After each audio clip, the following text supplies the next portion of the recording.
그리스도인의 자기관리 첫 번째로 내 마음을 지배하는 것이 내 인생을 지배한다.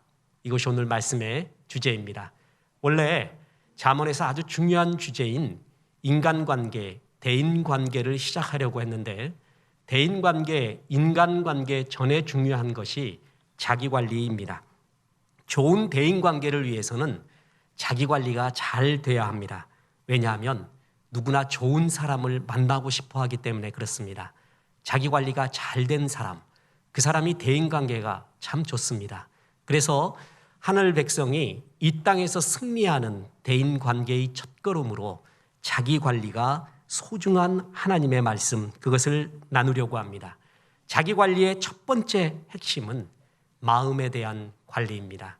잠언이 굉장히 중요한 주제를 많이 말하지만 세 가지로 압축하라고 하면 첫째는 여호와를 경외하는 것, 그 다음에 말의 관리, 그 다음에 마음의 관리, 이것이 잠언을 이루는 중요한 세 개의 기둥입니다.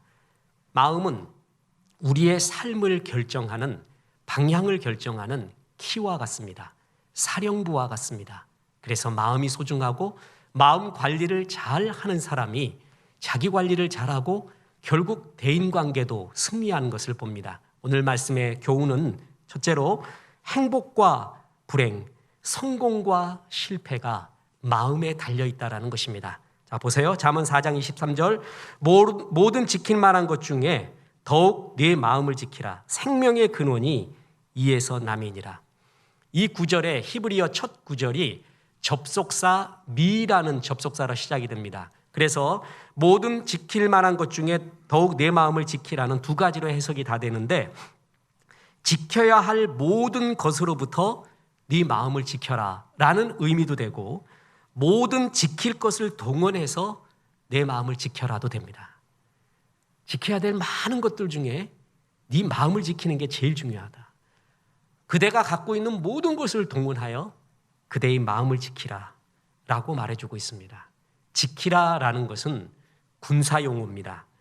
얼마나 지키는 것이, 문을 지키는 것이 소중한지 역대상 23장 5절에 보면 문지기의 숫자와 성가대의 숫자가 동일하게 4,000명이나 됩니다. 역대상 23장 5절 4,000명은 문지기요 4,000명은 그가 여호와께 찬송을 드리기 위하여 만든 악기로 찬송하는 자들이니라.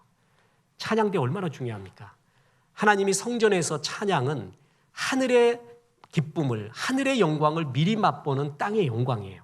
찬양이 그렇게 소중해서 찬양대를 소중하게 여겼는데 그 찬양대의 수가 4,000이었습니다. 근데 문지기의 수, 성전 문지기의 수도 4,000명. 무슨 얘기입니까? 문지기가 이토록 중요하다라는 것입니다. 성전 문지기가 중요하듯이 너희 마음을 지켜라.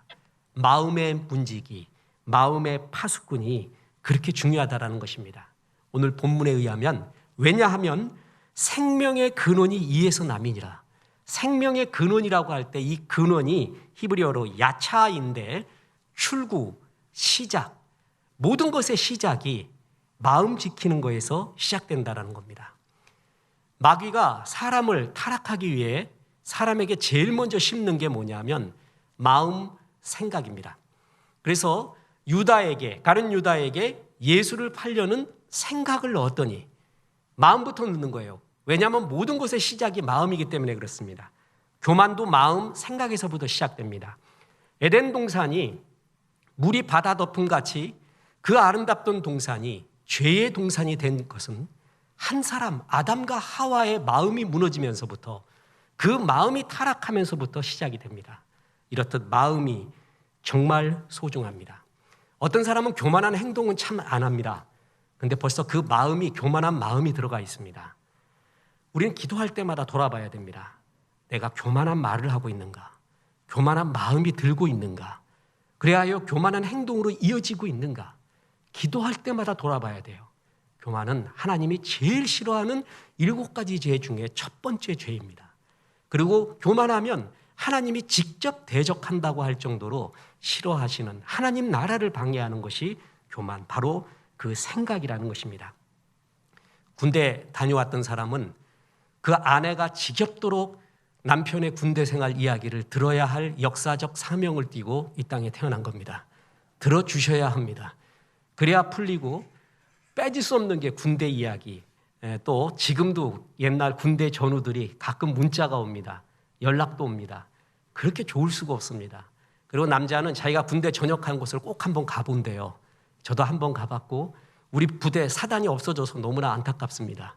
그랬더니 야 이게 왜 없어지냐 하면서 그 전우들이 연락이 오는 걸 보면 군대 생활이 참 가슴에 박혀 있구나라는 걸 알게 됩니다.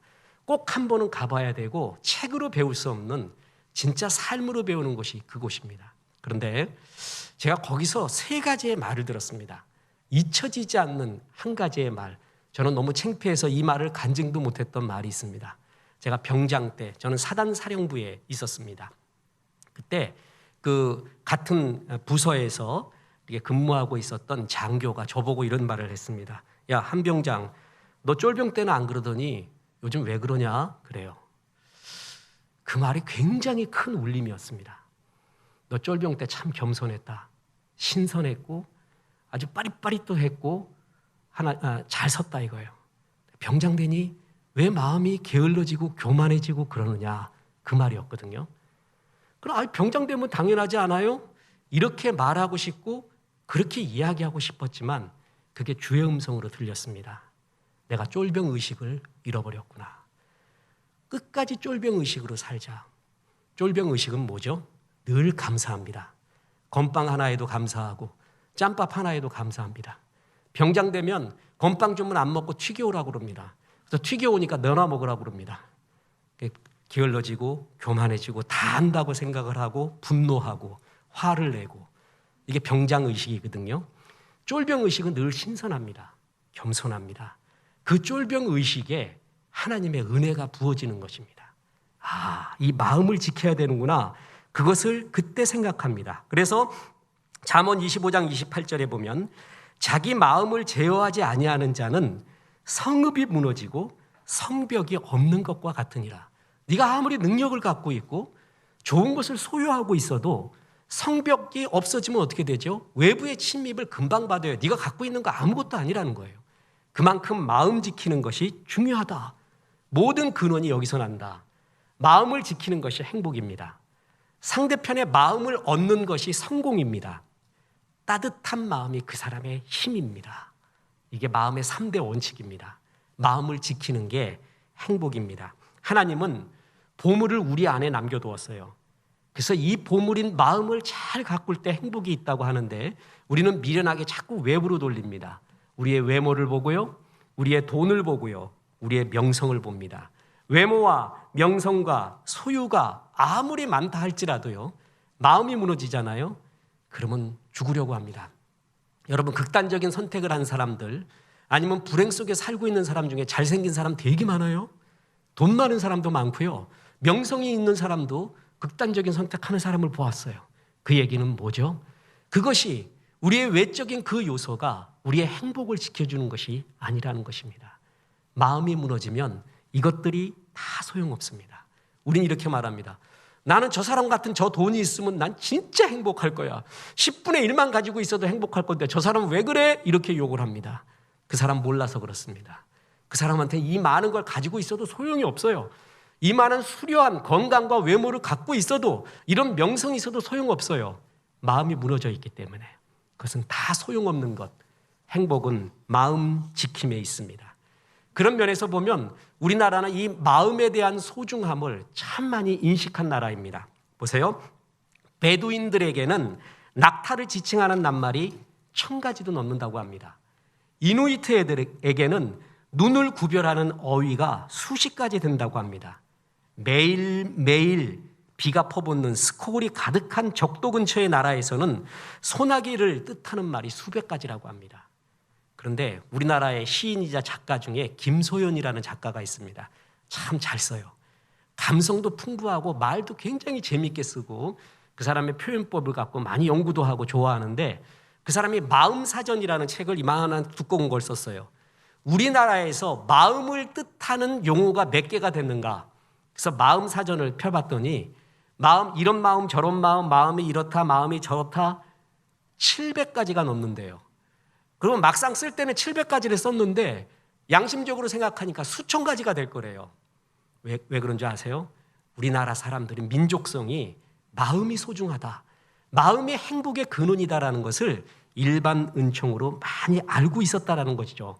보세요. 잠언 16장 32절에 보면 노하기를 더디하는 자는 용사보다 낫고 자기의 마음을 다스리는 자는 성을 빼앗는 자보다 나으니라.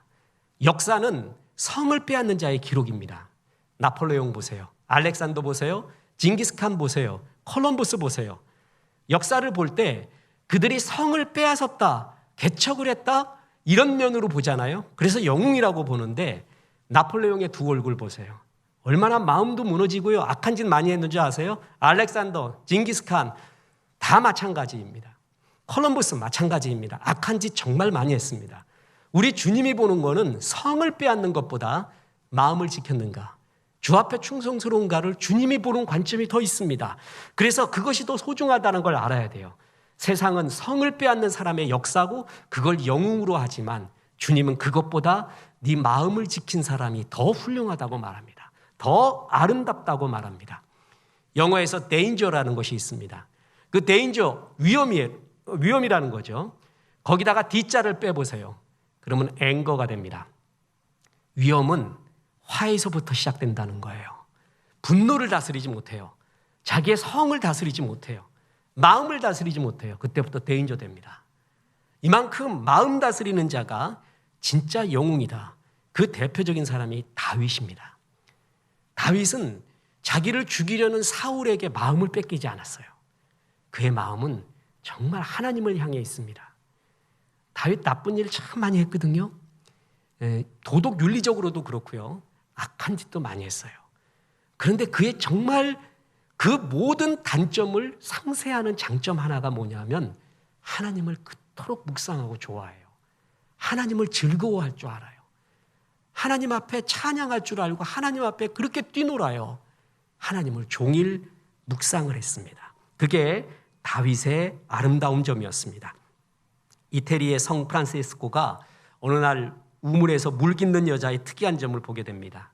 이 여인이 자기 물통에다가 나무 조각을 띄웠어요. 그리고 어깨에 메었습니다. 프란체스코가 이상해서 물었습니다. 어찌하여 그대는 이래 물통에다가 나무 조각을 띄웁니까? 그러니까 물통이 흔들려도 물이 넘치지 않게 하려는 것입니다. 그 말에 큰 영감을 받았습니다. 그래서 프란체스코는 이런 말을 했습니다.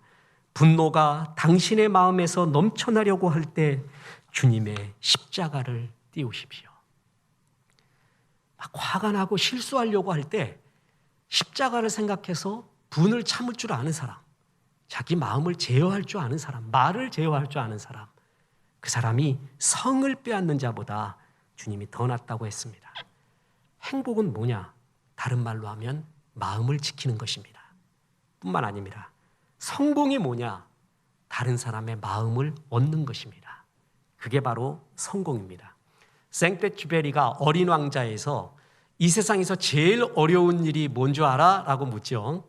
세상에서 제일 어렵고 그러나 소중한 일은 늘 바람 같은 사람의 마음을 얻는 일이야. 사람 마음 얻는 게 제일 어렵대요. 근데 제일 소중하대요. 마음을 얻잖아요. 모든 걸 얻은 거예요. 마음을 잃어버려요. 모든 걸 잃어버린 겁니다. 대통령이, 왕이 백성들의 마음을 얻었어요. 그럼 모든 것을 얻은 겁니다. 마음을 잃어버렸어요. 모든 걸 잃어버린 겁니다. 회사에서 동료에게, 상사에게, 그리고 부하 직원에게 마음을 얻었어요. 그럼 모든 걸 얻은 거예요. 마음을 잃어버렸어요.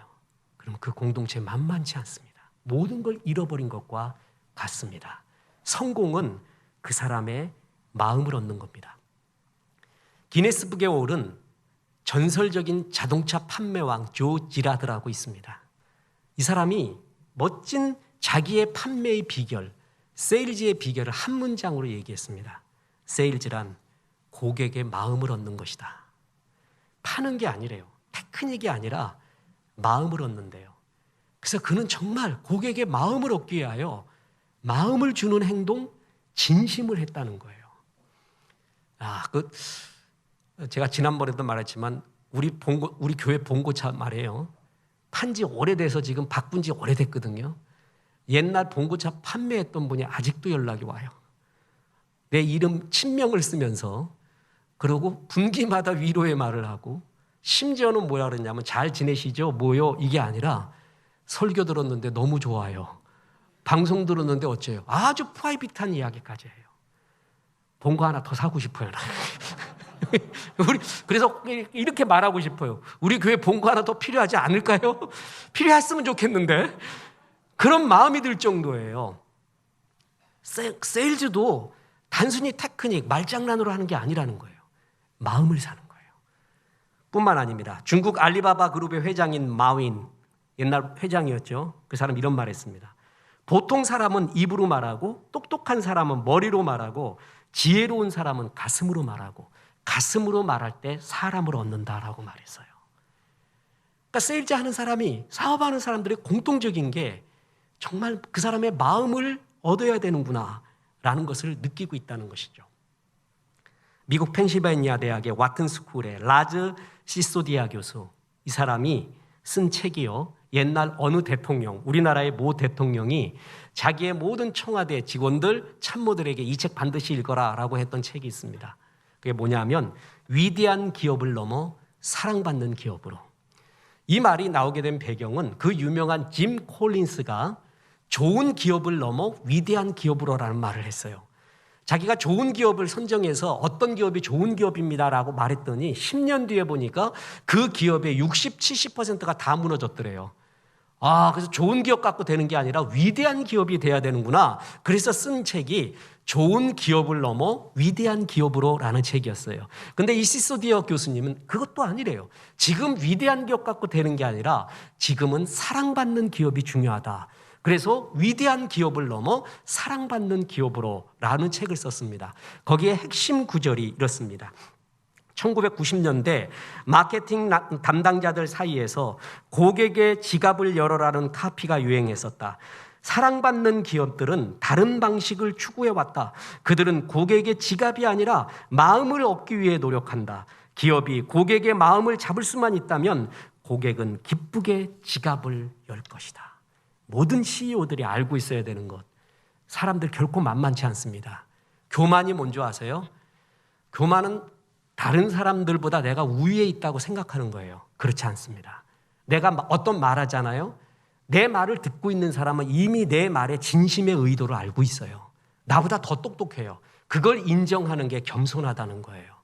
그래서 진짜 사람을 얻으려면 테크닉 갖고 안 됩니다. 진심이 필요합니다. 진심이 느껴질 때 사람이 마음을 열지 않습니까? 이 사람들, 고수들이 항상 말하는 게 이거예요. 진심을 통해 마음을 얻어라. 그게 진짜 승리다. 예수님은 낮고 헐한 사람들이 많이 모여들었습니다. 그들의 마음을 얻은 겁니다. 그래서 예수님 곁에는 그 사람들이 많이 모여 있습니다. 다시 말합니다. 행복은 마음 지킴에 있습니다. 성공은 마음을 얻는 거에 있습니다. 그래서 결론은 뭐냐면 따뜻한 마음이 그 사람의 파워, 힘이라는 것입니다. 자, 오늘 본문 다시 보십시오. 잠언 4장 23절에 모든 지킬 만한 것 중에 더욱 내 마음을 지키라. 생명의 근원이 이에서 남이라. 이걸 패러디해 보겠습니다. 모든 지킬 만한 것 중에 더욱 내 마음을 지켜라. 내 힘의 시작, 성공의 시작, 행복의 시작이 여기서 남이니라. 이 따뜻한 마음을 갖고 있다. 이런 아름다운 마음 갖고 있는 거에서부터 네 행복과 성공이 시작된다. 바로 그 마음입니다. 이 마음이 힘입니다. 큰아들이 밥 먹으면서 아빠 요즘에는 감성의 시대예요 그래요. 그래서 내가 얘야 내 10년 전에 설교했던 걸 안다. 요즘은 스토리의 시대다. 감성. 모든 제품들은요 상향 평준화되어 있습니다. 거의 제품이 비슷합니다. 그런데 그 상향 평준화되어 있는 제품 가운데 뭘 고르느냐? 감성적인 것, 스토리. 거기에 스며 있는 스토리를 사는 시대입니다. 이런 스토리 속에 내가 들어가고 싶어요. 그 스토리는 갖고 있지 않지만 그런데 그걸 삼으로써 내가 그 스토리 속에 들어가는 것 같아요.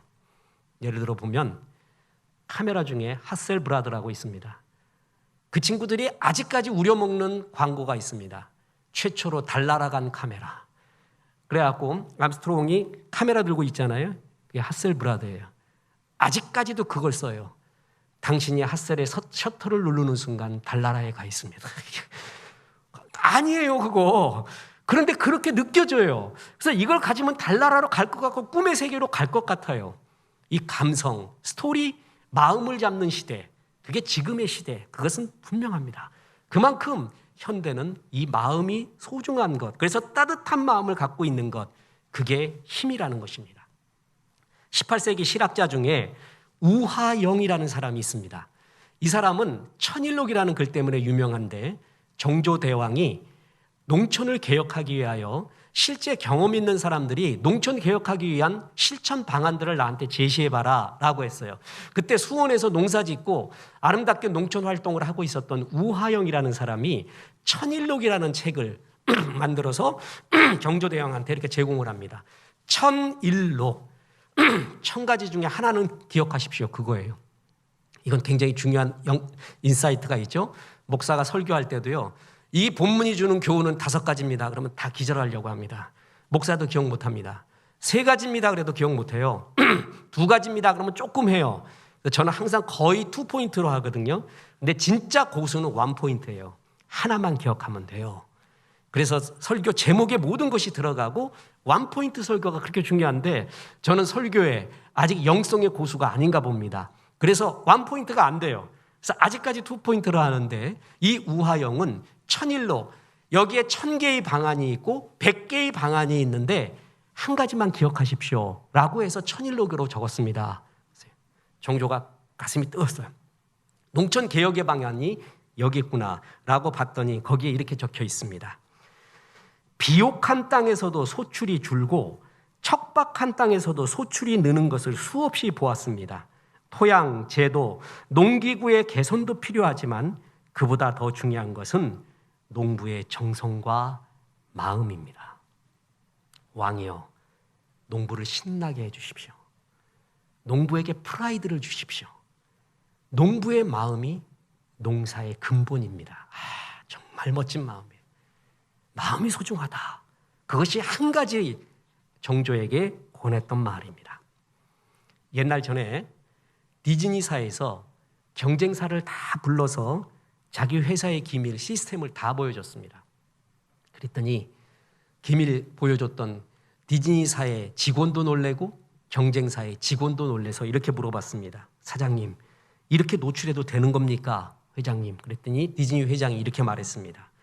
다른 것은 전부 다 카피가 가능하지만 우리의 열정과 아이를 사랑하는 마음, 그 마음은 카피할 수 없다네.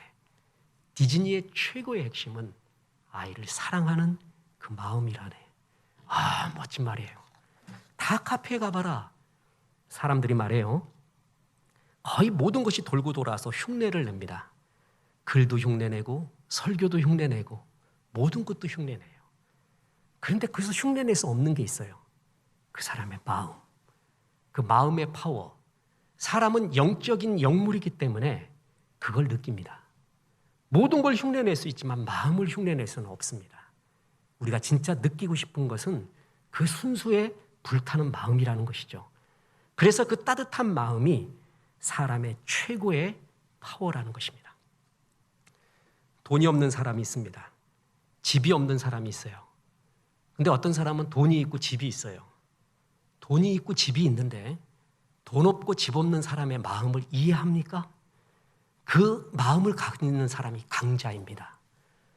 어떤 사람 명성이 있어요.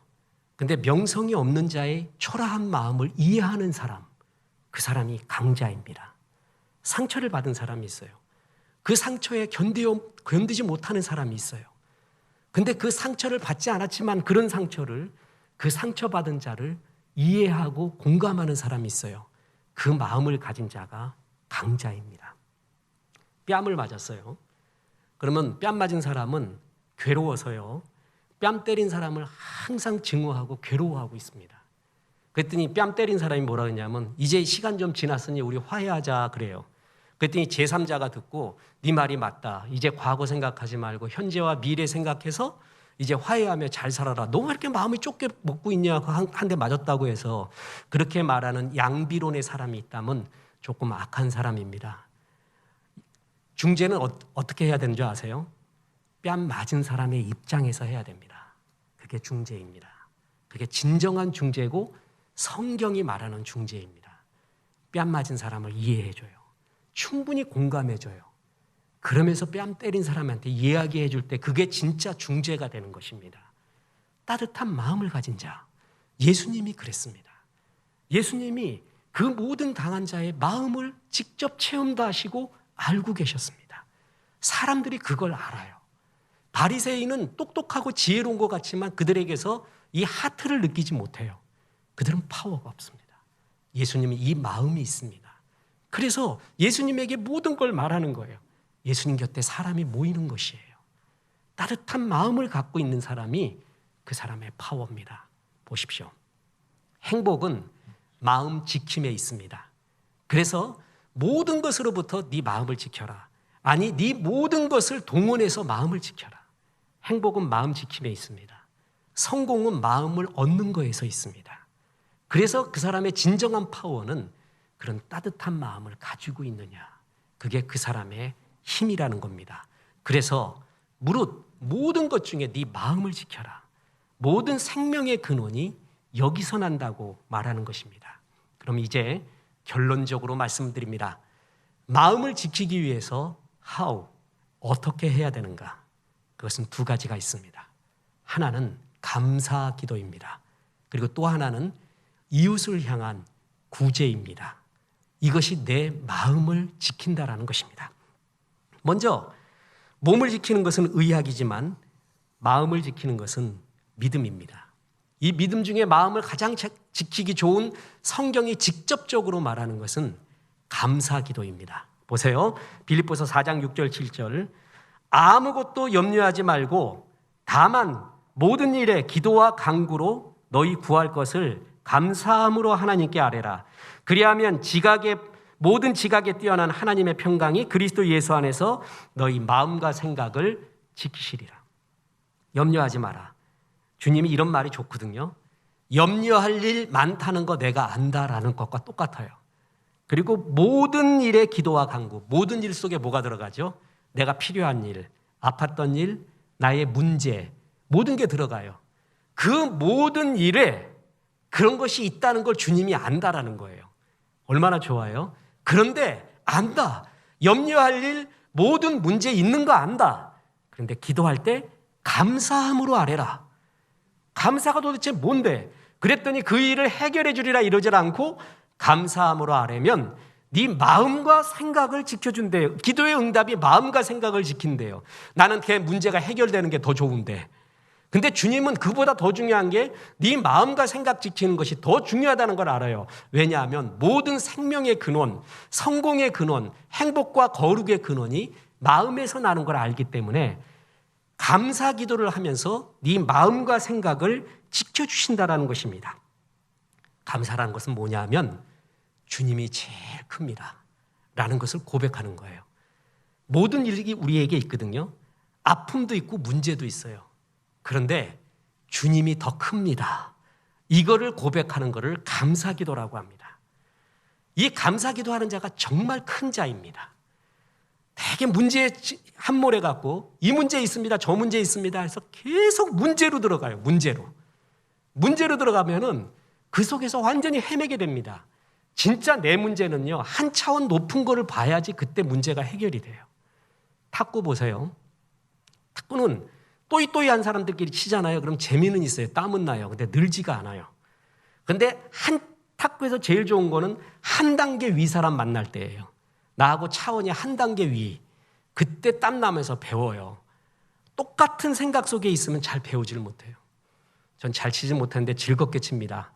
그런데 이제 50견도 오고 이쪽에 뭔가 미스가 나가지고 이쪽 휘두르지를 못해서 지금 2년째 못 쳐요. 왜 지금 왼손으로 칠까 지금 막 그러고 있고 하나 주여 가르쳐 주옵소서 막 그러고 있는데 제가 이 실력에 국대라고 아세요? 국대. 국가대표하고 3명하고 쳐봤어요. 3명.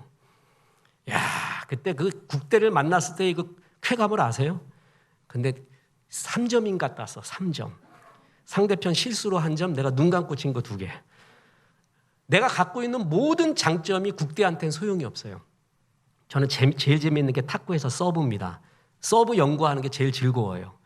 서브 후에 3구 공격이 제일 즐거운데, 그래서 나와 비슷하거나 한 수 위까지도 통해요. 국대하고 붙었더니 내 모든 서브를 전부 매겨요. 전부. 플러스 그 친구가 국대가 서브 넣는 건 내가 하나도 못 받아. 그래 뭘 해, 내가 뭘 해. 그러니까 이 사람들하고는 늘지를 않아. 근데 한 단계 위, 2단계 위에 있으면 늘어요. 그 속에만 있으면 안 돼요. 크게 볼 때 내 문제가 해결이 돼요. 네 문제 있는 거 안다. 그런데 이 문제보다 큰 게 하나님이야. 그걸 인정하라. 그걸 묵상해봐라. 그걸 생각해봐라. 기도할 때 그게 감사 기도예요. 주님, 이 문제 있지만 여기까지 인도한 주님이 더 큰 거 압니다. 더 큰 문제도 해결해 주셨죠. 내 죄 문제도 해결해 주셨죠. 주님이 더 큰 거 압니다 라는 것을 인정하면서부터 들어가래요. 그럼 마음과 생각이 지켜지는 거예요. 그게 하나님이 우리에게 주신 것입니다. 여러분, 미운 사람이 있어요.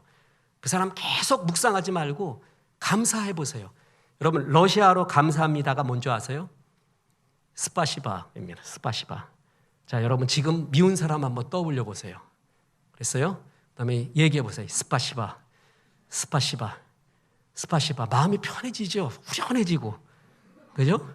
스파시바. 하나님은 감사하면 마음을 지켜준대요. 감사를 해요. 감사. 그럼 하나님이 네 생각과 마음, 네 속에 있는 분노를 다 지켜준다. 그래서 웃는 분은 그래도 머리가 좋으신 분입니다. 집에 가서 아내한테 묻는 사람도 있고, 그 다음 날도 이해를 못하는 사람도 있고, 그건 어쩔 수 없어요. 주님이 그렇게 태어나게 했으니까. 감사할 때 마음이 지켜집니다. 노아의 방주에 보면 방주를 만들고 얼키설키 물이 들어오잖아요. 그때 역청을 바릅니다. 그 다 나무 틈에다가. 그래서 물이 못 들어오게 했어요. 감사가 악한 것이 못 들어오게 하는 역청입니다. 감사를 많이 하세요. 저는 요즘 많이 읽는 책이 랍비에 대한 책입니다. 랍비가 목사님들이 보는 성경의 관점과 다른 관점이 있어요. 특히 뭘 배우냐 하면 실생활에서 이 말씀을 유대인들은 실생활에서 어떻게 적용했는가가 랍비를 통해 많이 배워요. 그중에 조셉 텔루츠킨, 참 글도 잘 쓰고 미국에 영향력을 미치는 랍비입니다. 이 사람이 감사에 대한 표현이 저의 생각과 너무 똑같아서 무릎을 쳤습니다. 범사에 감사라는 말 들어보세요. 그럼 그냥 감사합니다, 감사합니다, 범사에 감사합니다 그러지 말고, 여러분 맛있는 걸 먹었을 때 뭐라 그래요? 맛있다 그러죠. 맛있다 그러잖아요. 그렇게 말하지 말고 감사하라고 하래요. 왜 그러냐 하면 이 맛있는 걸 먹어도 맛을 못 느끼는 사람이 있습니다. 아니면 못 먹는 사람도 있어요. 근데 나는 이거를 맛있게 먹잖아요. 여러분, 떡볶이 얼마나 맛있어요? 순대도 맛있고. 나는 점심을 먹는 이유가 아이스 아메리카노를 먹기 위해서 점심을 먹습니다. 정말 좋아요. 이거 먹을 때 그렇게 행복해요. 건강만 좋다면 하루 3잔을 먹고 싶은데 저는 6분 정량 1잔 반으로, 그거 안타깝고 오죽했으면 기도 제목이고 옛날에 감사헌금에 아이스 아메리카노 먹게 돼서 감사합니다를 냈을 정도입니까? 겨울에 너무 먹고 싶어갖고 목사정이 안 좋을 때 아이스 아메리카와 뜨거운 물을 동시에 먹습니다. 아메리카 먹고 나 안 먹었다 그러고 뜨거운 물로 목을 속여요. 그렇게도 먹고 싶고 먹을 때 감사하는 거예요. 맛있다 그러지 말고 뭐라 그러라고요? 감사합니다. 좋은 걸 봤어요. 멋지다, 아름답다 그러지 말고 뭐라고 말하라고요? 감사하다.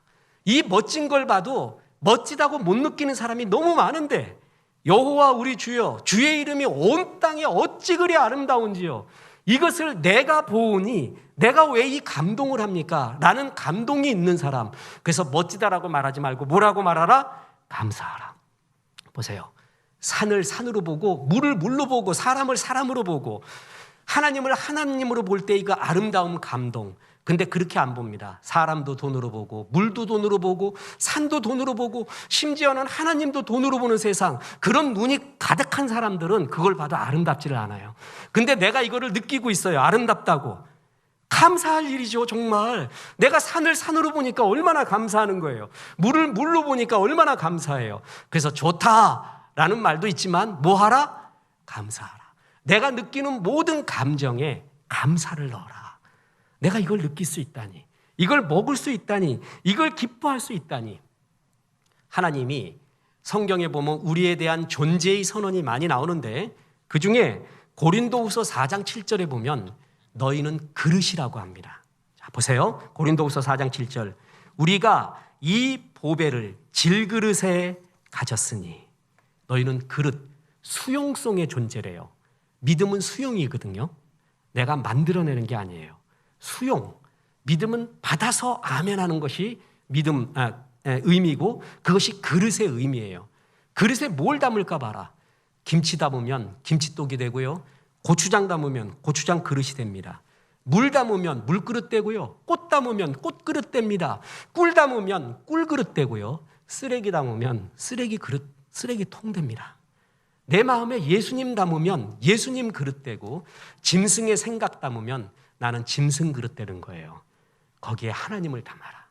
네 마음에 하나님을 담고 하나님이 주신 좋은 것을 항상 담아라. 몸을 위해서는 음식을 가려 먹는데 너는 왜 생각과 들려오는 것은 악한 것을 그렇게 좋아하는가? 악한 거 많이 듣잖아요. 나쁜 거 많이 듣고 그런 것에만 귀가 솔깃하는 사람이 있어요. 하나님이 널 사랑한다, 널 위한 선한 비전이 있다는 것은 기억에도 없고 그냥 점쟁이가 너 3개월 후에 큰일 날게요 그러면 그것만 생각하고 있어요. 묵상해요.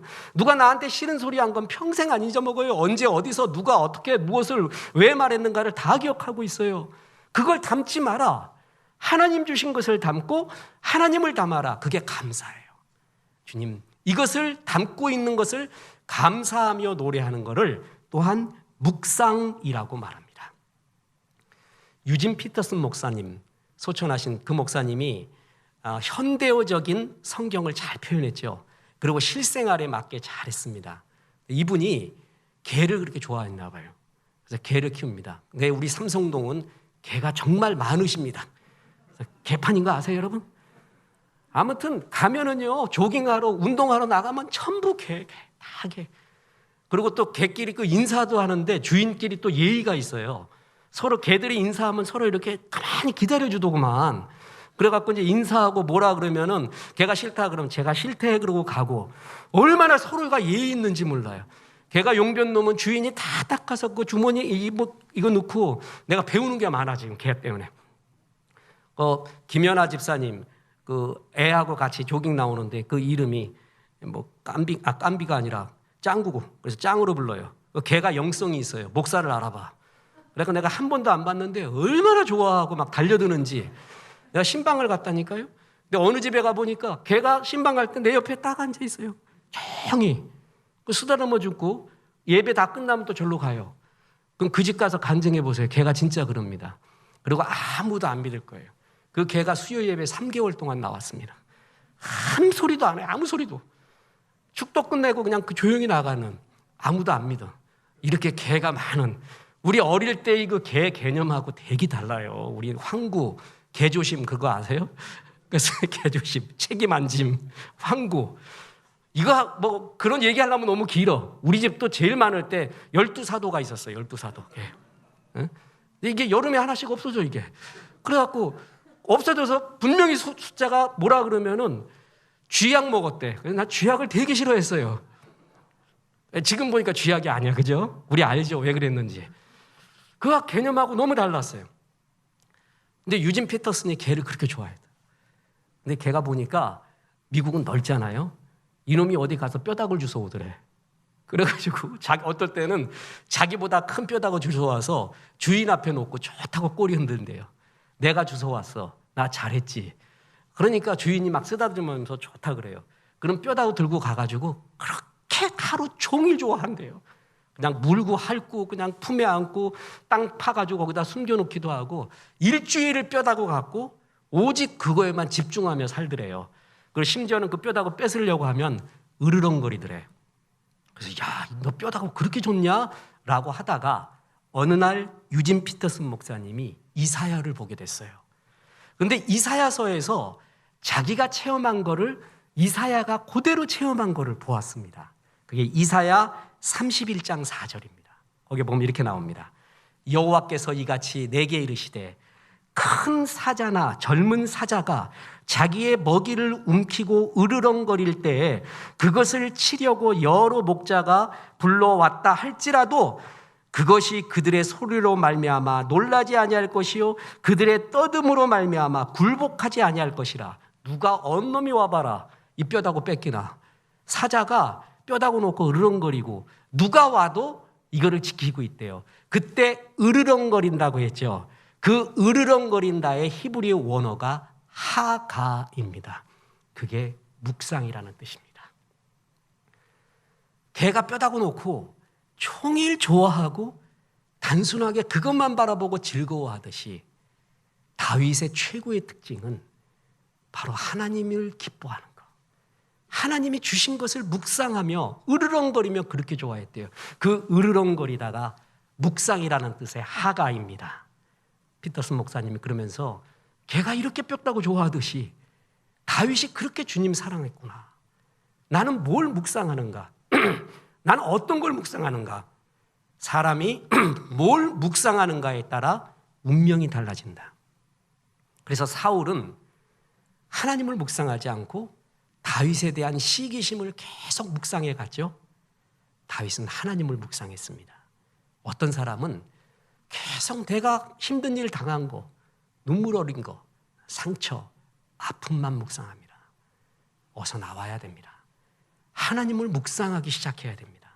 그게 감사입니다. 감사는 다시 말합니다. 내 문제보다 주님이 크시다는 선언입니다. 그에 대한 인정이에요. 믿음의 아멘이에요. 그때부터 문제가 해결되는 마음이 지켜지는 거예요. 이 마음 아는 사람 아무도 없어 그러면서 오직 그 마음 속에만 있어요. 하나님도 이건 건들지 못해 그러면서 어떡할 거예요 그게. 그것만 묵상하면 어떻게 될 겁니까? 다시 말합니다. 묵상은 그것만 바라보는 거예요. 그거 보고 즐거워하는 거예요. 하나님의 것을 묵상하고 하나님이 내게 주신 비전과 좋은 것을 묵상하는 것. 그게 생명의 길, 마음을 지키는 길입니다. 또 하나가 있습니다. 마음을 지키기 위해서 여러분 이것도 시크릿입니다. 구제하십시오. 자, 잠언 11장 25절. 저는 그 1125라는 것을 너무나 좋아합니다. 결혼 기념일. 잠언 11장 25절에 이렇게 나옵니다. 구제를 좋아하는 자는 풍족하여질 것이요 남을 윤택하게 하는 자는 자기도 윤택하여지리라. 구제를 좋아하면 보세요. 풍족. 이 풍족이라는 말은 다쉔이라는 히브리어로서 물질적으로 살이 찌다는 의미입니다. 남을 윤택하게 하는 자는 자기도 윤택해진다. 이때 윤택이라는 말은 히브리어 야라라는 뜻으로 꽃밭에 물 뿌리다, 물을 주다, 윤택하게 흠뻑 물을 주다라는 정신적인 의미입니다. 그러니까 구제하는 자는 육적으로 물질적으로 살이 찔 것이요. 그리고 구제하는 자는 네 정신의 꽃밭에 마음의 꽃밭에 물이 확 들어가듯이 네 삶 또한 정신적으로 마음적으로 윤택해지겠다라는 약속입니다. 마더 테레사 수녀가 미국을 순회할 때입니다. 어떤 한 중년 여인이 다가와서 수녀님 온갖 상담을 다 받아봤지만 전혀 도움이 되지 않습니다. 그래서 이제 자살을 생각하려고 합니다 라고 했습니다. 그랬더니 테레사 수녀가 조용히 그 말을 듣고 이렇게 말합니다. 기왕 죽을 결심을 했다면 자살을 조금 연기하고 내가 일하고 있는 인도에 와서 한 달만 나를 좀 도와주십시오 이랬어요. 그래서 그 부인이 진짜 인도로 가서 한 달 동안 테레사 수녀의 일을 도왔습니다. 가난하고 병들고 낮고 허름한 그러한 빈민가의 일을 도와줬습니다. 한 달이 지났습니다. 그 전에 한 달 전에 왔던 얼굴과는 다른 얼굴로 빛나고 있는 부인의 얼굴을 보았습니다. 그래서 테레사 수녀가 이렇게 말했습니다. 그럼 이제 언제 돌아가실 생각입니까? 여인이 대답합니까? 아니 죽다니요. 이젠 살아야 할 이유가 생겼어요. 과거 나만 생각하던 시절에서 나를 포기하고 싶었습니다. 그런데 이상하게 이웃을 돌아보면서 내가 사는 의미를 깨달았습니다. 마음이 어두운 사람이 있어요. 아픔 때문에, 문제 때문에 하드웨어적으로도 어두운 우울 속에 있는 사람이 있습니다. 이거를 펼쳐나갈 수 있는 참 좋은 게 이웃을 생각하십시오. 담을 넘으십시오. 어두운 건 항상 자기 담 속에 있어서 그렇거든요. 내 아픔이 다예요. 내 상처가 전부예요. 내 문제가 전부라고 생각할 때, 그리고 나의 이 마음을 옹호해 주는 글만 계속 읽어보십시오.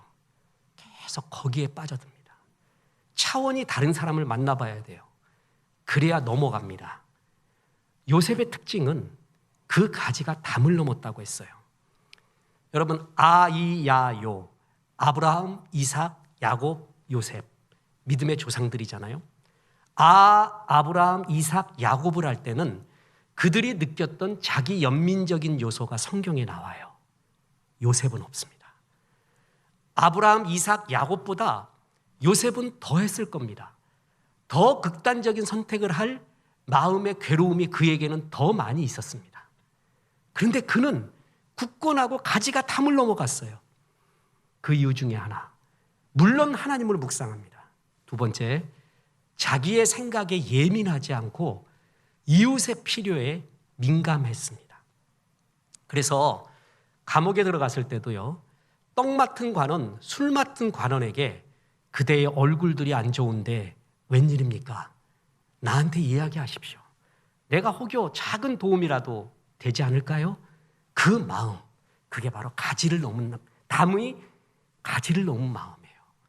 그 마음이 중요한 게 왠지 아십니까? 이웃을 윤택하게 해요. 그런데 그것이 나를 윤택하게 하는 길이에요. 내 속의 우울함과 내 속의 어두움에 갇히지 않는 길, 그게 담이 가지를 넘어갈 때예요. 그때 나와 다른 세계를 보게 돼요. 그리고 하나님이 정말 기뻐하는 이웃 사랑으로 이어져요. 남을 위해서 정말 10원도 1000원도 10,000원도 엄청 아끼는 사람이 있어요. 전혀 하트가 없는 사람이 있어요. 잘 살지 모릅니다. 그건 잘 사는 게 아닙니다. 부자와 잘 사는 거는 다른 것입니다. 부자는 돈이 많은 거고요. 잘 사는 사람은 가지가 담을 넘은 사람이에요. 이 가지가 담을 넘은 사람에게 주시는 주님의 은혜가 마음의 평강이에요. 마음이 지켜지고 사람들의 사랑, 하나님의 사랑을 받게 되는 것이에요. 씨 뿌리는 비유에 보면 가시떨기에 뿌리워진 이야기가 나옵니다. 말씀의 은혜도 받아요. 뿌리도 내려요. 근데 열매를 맺으려고 할 때 가시가 찔러서 결국 그 사람은 열매는 못 맺어요. 그것을 주님이, 그 말씀을 그대로 주님이 해석할 때 보면 그 사람의 마음을 잡고 있는 것은 재리의 유혹이라고 했어요. 나만 아는 거예요. 내 돈, 내 생각, 그게 다예요. 이런 사람은 특징이 항상 근심 속에 산다. 염려 속에 산다. 가지가 담을 넘지 않습니다. 그런데 이렇게 구제를 좋아하는 자는 그 육신도 물질도 살찌울 것이요, 네 생각과 마음도 윤택해지리라. 주님의 이 약속을 보십시오. 내 마음을 지키는 길, 내 마음이 꽃과 같은 꽃밭이 되는 길, 내 담을 넘어 이웃에게 사랑을 전하는 것입니다. 그럴 때 정말 다른 세계를 보게 되고, 그때 하나님이 주시는 놀라운 평강을 그때 보게 됩니다. 어떤 분의 간증을 들어봤습니다. 정말 가슴 깊은 어떤 기독교 방송의 간증인데, 이렇게 살지 말라는 간증이었습니다. 자기는 80년 동안 고민만 하고 살았대요. 고민. 더 생각하고 고민. 이제 죽을 때가 되니까 내가 이웃에게 뭘 했는지, 하나님한테 뭘 했는지가 아무것도 없더래요. 그 말이 진짜 진국에서 나오는 말입니다. 고민 없는 사람 누가 있어요? 문제 없는 사람 누가 있어요? 그 속에서만 함몰되어 있지 마라. 마음을 지켜라. 네가 갖고 있는 모든 걸 통해서 마음을 지켜라. 생명의 근원이, 행복의 근원, 그리고 성공의 기원, 모든 기쁨의 기원이 이 마음에서 나온다. 그래서 감사의 마음을 가지십시오. 주께서 나에게 이 모든 소유와 느낌과 맛과 아름다움을 볼 줄 아는 이 기쁨 주신 것을 항상 감사하십시오. 내 모든 문제보다 하나님이 크시다는 것을 먼저 인정하십시오. 그때 마음이 지켜지고 또 내 가지가 담을 넘어 이웃에게 사랑과 은혜와 마음을 주기 시작할 때, 그때 마음이 지켜지기 시작을 합니다. 그래서 마음을 잘 지켜서 하나님이 주시는 행복, 성공, 은혜, 사랑을 듬뿍 받으시고 하나님 앞에 복의 통로로 사시기를 주 예수의 이름으로 축원합니다. 우리 하나님 말씀 생각하며 찬송합니다. 오직 주의 사랑에 매여.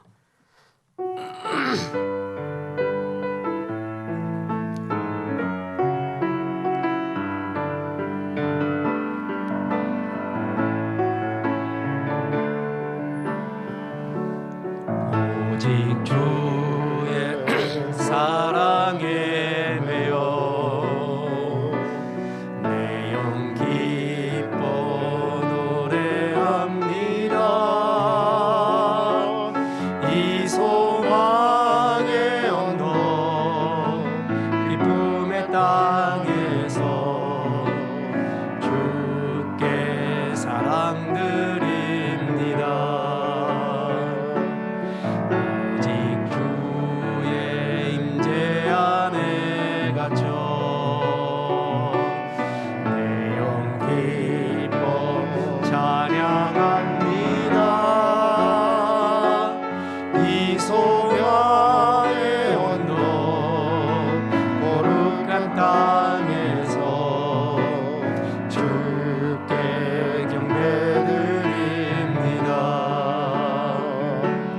주께서 주신 모든 은혜